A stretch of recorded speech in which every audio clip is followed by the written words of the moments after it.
Sa nakaraan, nang makalabas ang ating bida ng gate ng kanilang kaharian, hindi ito mapigilan ng mga kalaban, dahil para itong isang bagyo na sinalanta ang lahat ng nadaanan nito. Hindi lamang iyon, dahil nang pasugod na ang ating bida sa siege tower ng kalaban, hinarang ito ng isang mayabang na kabalyero na may ranggo, gumamit pa ito ng mana, kaya lang nang makalapit ito sa ating bida, bigla na lamang nahati sa dalawa ang katawan ng mayabang na nilalang.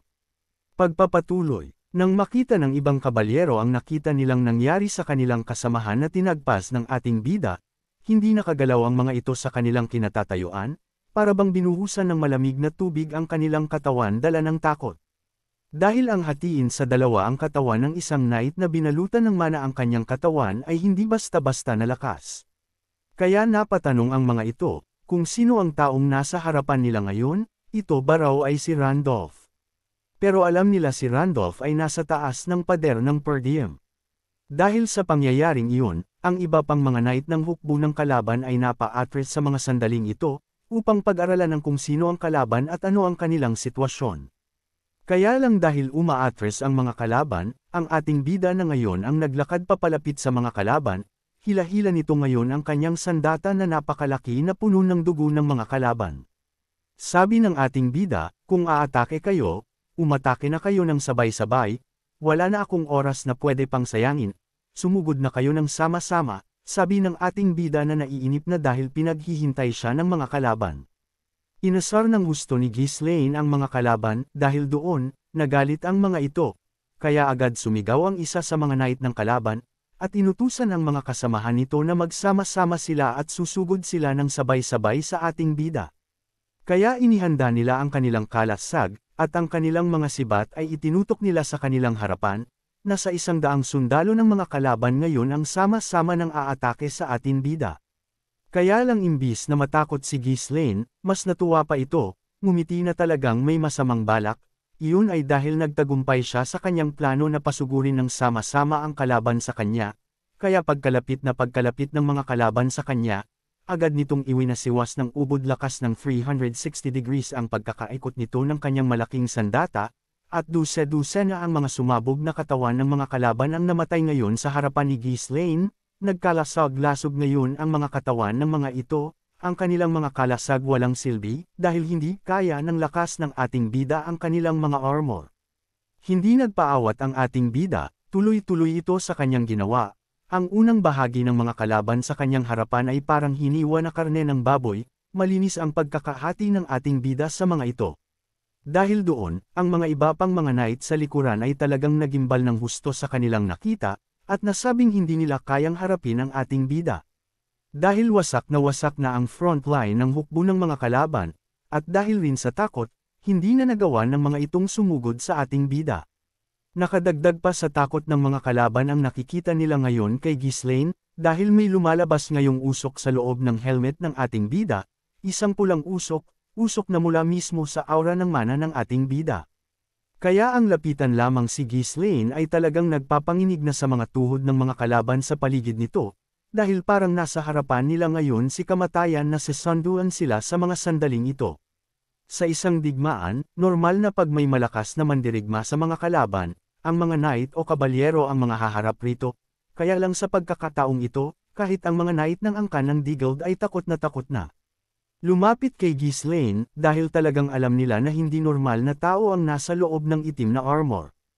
Ang isa pa sa kinakatakot nila ngayon ay ang malaking sandata ng ating bida, alam nila na sa oras na magtama ang sandata ng ating bida sa kanilang espada ay madali lamang itong madudurog, kaya nasabi nila na sana raw ay malaking espada ang dala-dala nila ngayon.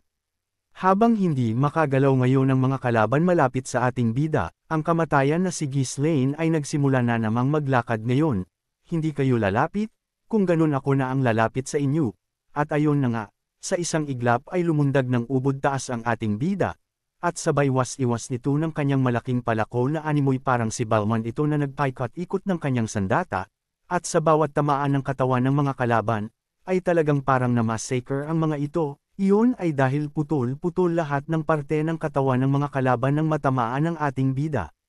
Hindi na talaga papaawat pa itong si Ghislaine, dahil talagang mas pinalakas pa niya ang kanyang mana, dahil binuksan niya ngayon ang ikalawang antas ng kanyang mana core, ang tuluyang nilabas ang kanyang lakas ng hindi nagtitimpi.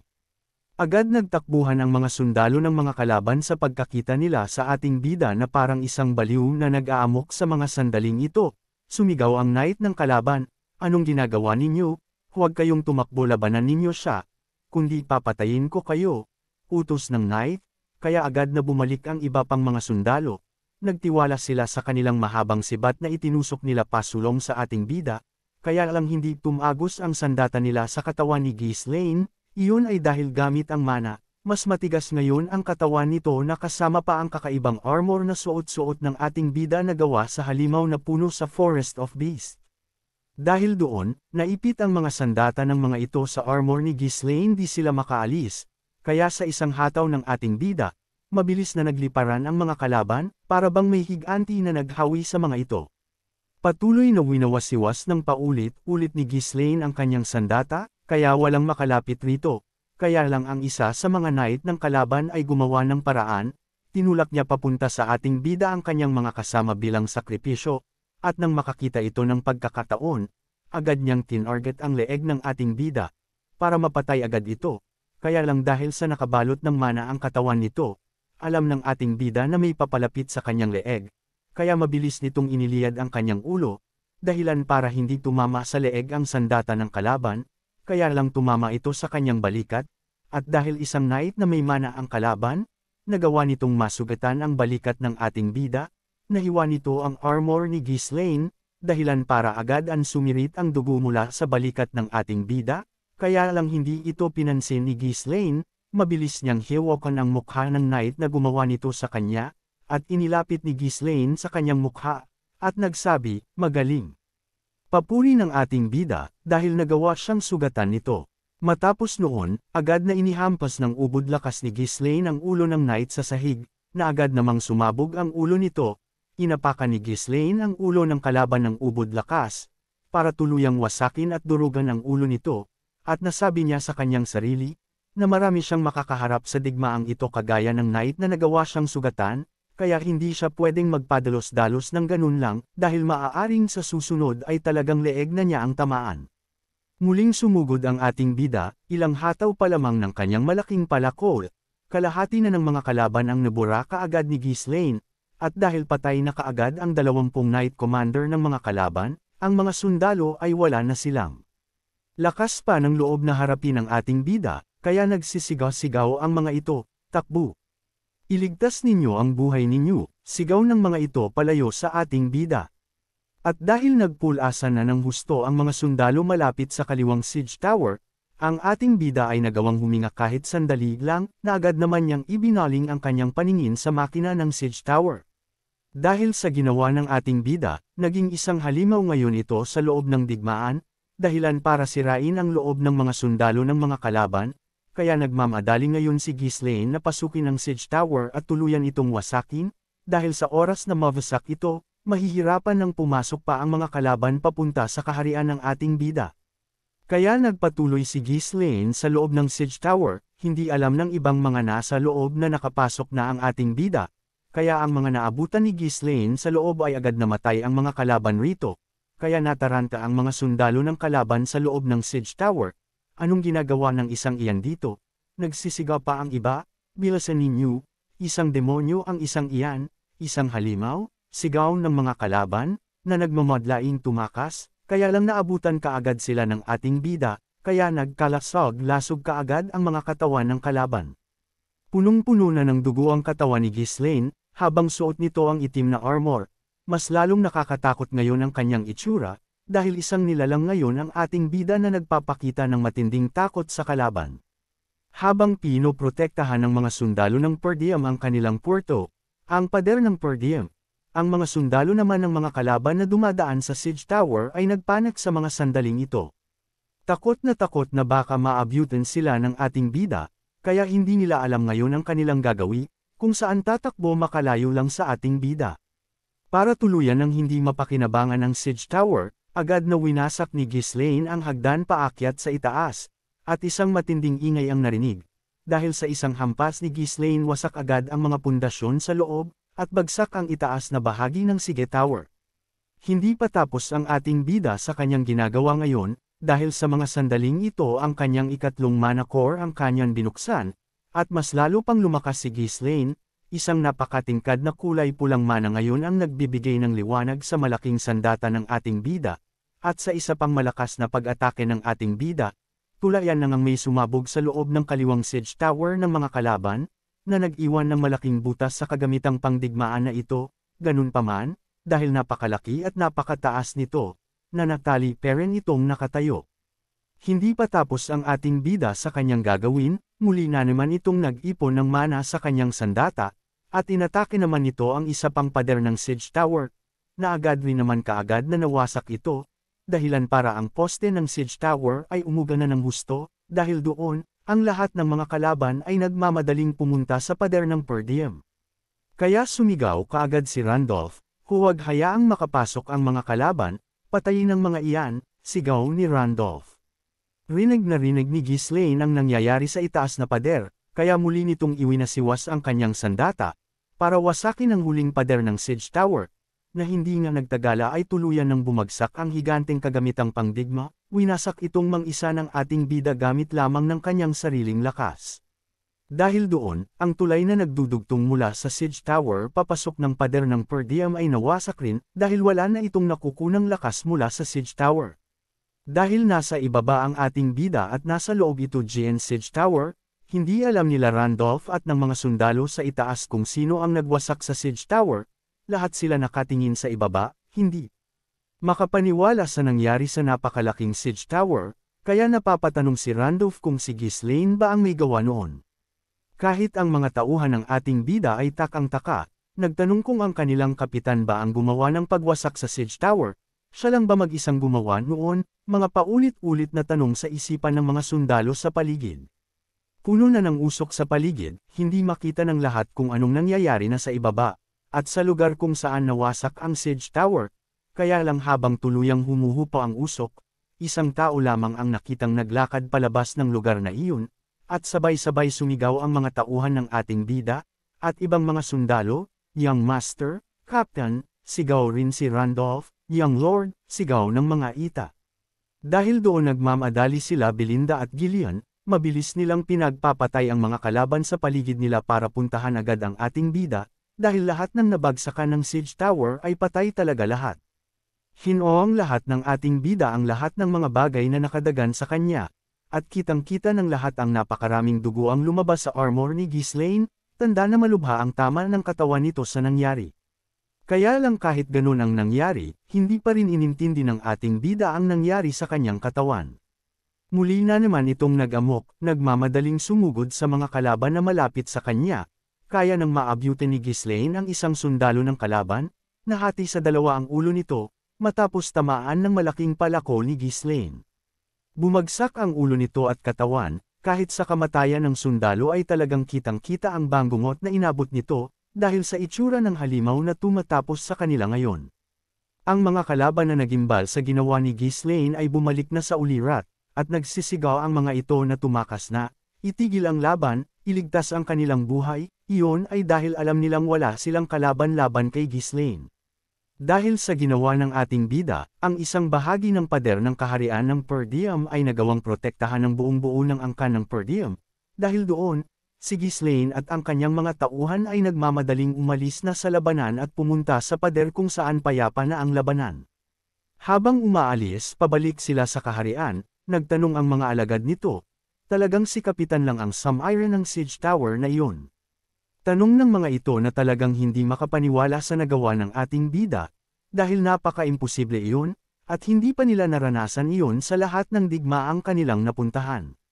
Nakita ito ng commander ng mga kalaban na umaatres na ang pangkat ng ating bida, kaya nag-utos ito, anong ginagawa ninyo, tumatakas na sila, habulin ninyo at patayin ang mga iyon, kaya lang huli na ang lahat, iyon ay dahil nakalayo na ang pangkat ni Ghislaine.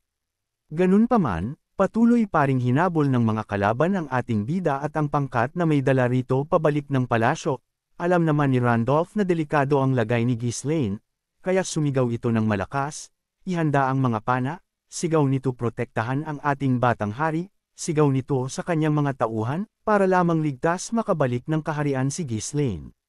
Dahil doon, ang mga sundalo ng mga kalaban na tulirong dala ng kaba at takot sa ating bida na baka biglang tuamyo ito at hatawin sila ng palakol nito, hindi na sila nakapag-isip pa, at sinalo nilang lahat ang umuyulang pana ng sundalo ng kaharian ng Perdium.